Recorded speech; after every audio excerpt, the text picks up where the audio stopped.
how to add product variations on WooCommerce website. Hi everyone, welcome back to our channel, The Solution Guy. So in this video, I'll show you how you can add variations on your WooCommerce or your WordPress website. So make sure to watch the video till the end. Now maybe you have a specific product listed, you want to sell that in large, in medium and small sizes, or maybe you have different type of colors, right? So how do you set these variations? Well, in order to do that, first of all, we're going to go to the products tab and then I'll just select add new. And then in this case, what I'll do, I'll just name it a product and then I'll just give it a name called t-shirt in this case. So once I give it a name called t-shirt, I'm basically going to scroll down and then here under product data, you can say simple product. I'm going to change this to variable product.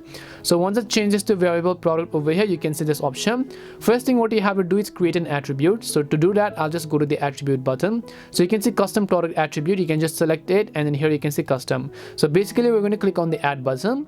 And then we're going to give our attribute a name. So I'll just give it a name called size over here. Now once I do that, I'm going to enter a value which is basically going to be, let's say, large first of all. So once I enter large, if I want it to be used for variations, I'll just select use for variations and then I'll click on save attributes.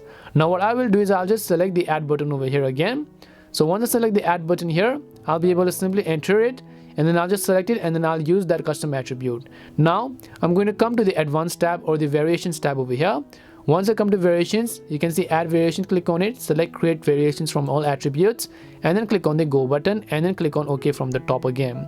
Now over here you can see our attribute that we just actually added, which is the size, right? So you can see large. If you want, one variation does not have a price, so you can go ahead and simply add a price and then make sure to add a price to it and then click on the add prices button.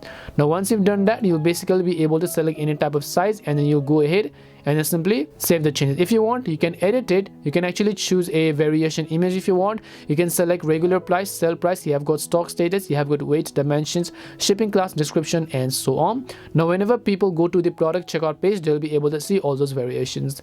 And that's how you can create a variable product on WooCommerce website. We hope the video was really helpful, and if it did help you, then make sure to leave a like and subscribe to the channel. If you have any more questions though, feel free to leave them down. Thank you very much for watching and see you in the next video.